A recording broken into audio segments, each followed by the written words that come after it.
മകനെ കൊന്നിട്ടാലും വേണ്ടില്ല മരുവളുടെ കണ്ണീര് കണ്ടാ മതി എന്ന് പണ്ടൊരു അമ്മായിമ്മ പറഞ്ഞതുപോലെയാണ് ചില കാര്യങ്ങൾ. ഈ കമന്റ് ഒന്ന് വായിച്ചു നോക്കാം.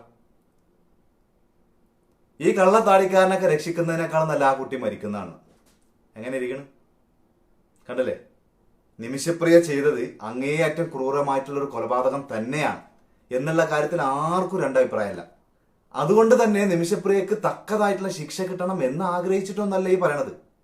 ഇതൊരു മുസ്ലിം മത പണ്ഡിതൻ രക്ഷിച്ചു എന്നുള്ള ഒരൊറ്റ കാരണം കൊണ്ടാണ്. അദ്ദേഹം ഒരു മുസ്ലിം പണ്ഡിതനാണ്, ഒരു സാമുദായിക നേതാവാണ്, അതിലുപരി കാന്തപുരം AP അബൂബക്കർ മുസ്ലിയാറാണ്. ഈ ഒരു ഒറ്റ കാരണം കൊണ്ട് മാത്രം. കാന്തപുരത്തിന് പകരം ഗവൺമെന്റ് തലത്തിലെ ചർച്ചകൾ നടത്തിയിട്ടാണ് ഈ ഒരു വിധി നേടിയെടുത്തത് എങ്കിൽ എന്തായിരിക്കും അവസ്ഥ? ഒന്ന് ആലോചിച്ച് നോക്കാം. ഒന്നും ചെയ്യാൻ കഴിയാഞ്ഞിട്ടും ഇതിന്റെ ക്രെഡിറ്റ് നേടിയെടുക്കാൻ നോക്കുന്നുണ്ട് BJP. ഒന്ന് ആലോചിച്ച് നോക്കാം.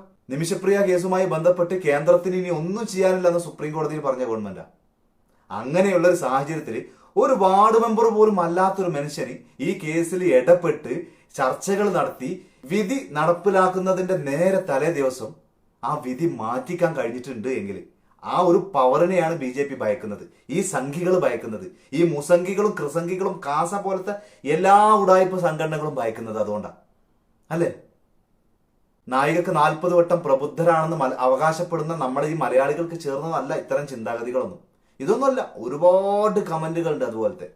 ആലോചിച്ച് നോക്കാം, എത്ര വിഷം നിറഞ്ഞ ചിന്തകളാണ്.